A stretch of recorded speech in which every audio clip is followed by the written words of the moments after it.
इस वीडियो में हम जानेंगे कि जागरूकता यानी कि अवेयरनेस और दिमागीपन यानी कि माइंडफुलनेस में अंतर क्या है। देखिए, बहुत सारे लोग मुझसे एक सवाल पूछते हैं कि जागरूकता और दिमागीपन के बीच में अंतर क्या है। मूल रूप से वो वही है। तिब्बती शब्द त्रेपा और रिगपा है, लेकिन मैं जागरूकता चुनता हूँ क्योंकि ये ट्रेम्पा और रिगपा के मुख्य अर्थ के करीब है।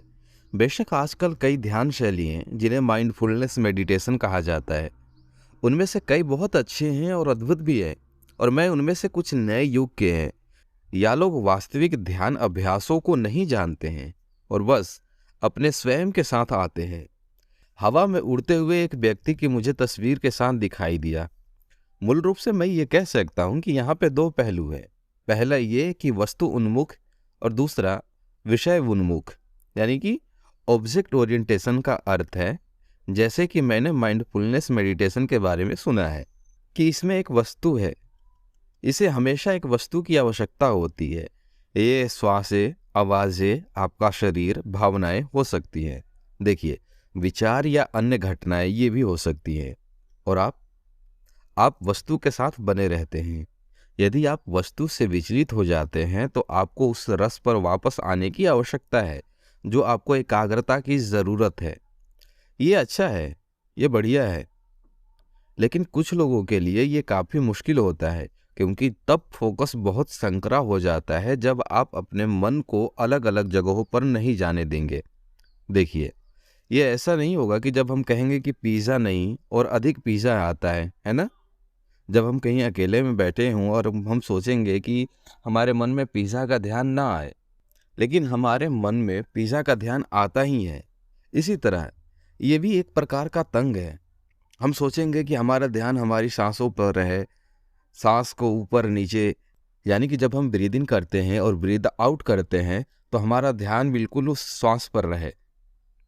देखिए, कई लोगों के लिए मेरा वंश पूरी तरह से खुला है। जागरूकता एक दीपक की तरह है। एक मोमबत्ती के दीपक में लौ के दो गुण होते हैं। एक ये है कि ये अपने चारों ओर चीज़ों को, एक कप, मेज, पानी, पेड़, सब्जियां या जो कुछ भी इसके आसपास है, उसको वो रोशन करता है और सब कुछ दिखाई देने लगता है। वो वस्तु है। मन के पास वस्तु को देखने की क्षमता है।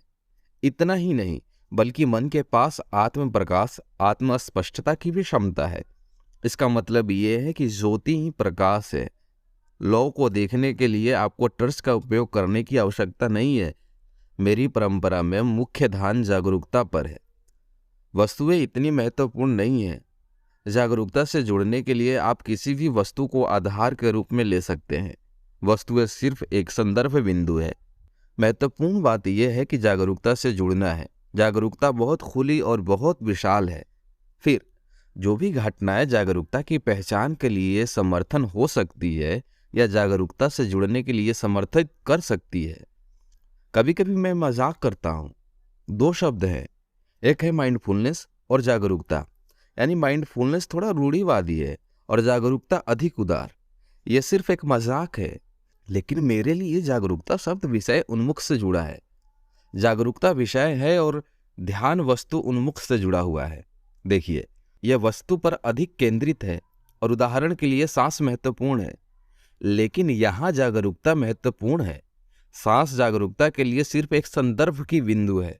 इसलिए अंत में अपनी सभी घटनाएं या जो कुछ भी आपके मन में आता है, आपके अनुभव, भावनाएं, उतार चढ़ाव, पीड़ा, कलेश, खुशी, अंत में एक सहारा बन जाएगी। जागरूकता को पहचानने के लिए जागरूकता हमेशा मौजूद और मुक्त है। ये परे है और बहुत शांत और शुद्ध है।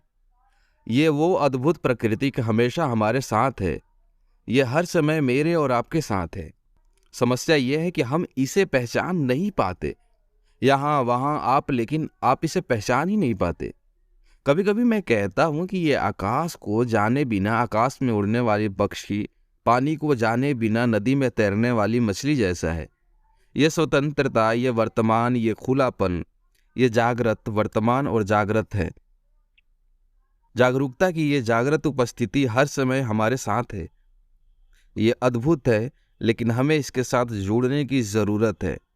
आप किसी भी वस्तु के माध्यम से उस जागरूकता से जुड़ सकते हैं। ये जागरूकता का अभ्यास है